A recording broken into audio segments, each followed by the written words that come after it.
Erkak kishini testosteroni oshganini qanaqa jihatlarda bilsa bo'ladi? Juda ham ko'p eshitganmiz. Mushaklarni kattalashishi, ovozlarni do'rillashi yoki shu dag'allashi deyshadi. Undan tashqari yana boshqa tarafi bor. Erkak kishining testosteroni normaga kelganda erkak kishi ancha spokойный bo'lib qoladi. Sobrini deydi-ku, odam o'zini fikrini bir joyga jamlagan bo'ladi.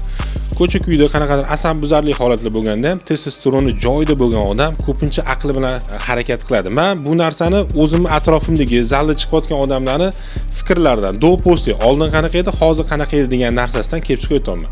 Uyda asabbuzarlik, xotin yoki kimlardir ozgina asabbuzarlik, ishda nimadir nitob bo'lyapti, shunday o'sha odamlar keladi-da, zalda o'zini kuchini ishlatib, testosteronlari normaga kelgandan keyin asablarni o'sha yerda hammasini joyiga keltirib, yana hayotga qaytishadi. Erkak kishi o'zini quvvatini, kuchini qayerqadir ishlatib yurmas ekan, har doim asabiylashgan va fikrini bir joyga jamlamagan holatda o'zini ko'radi.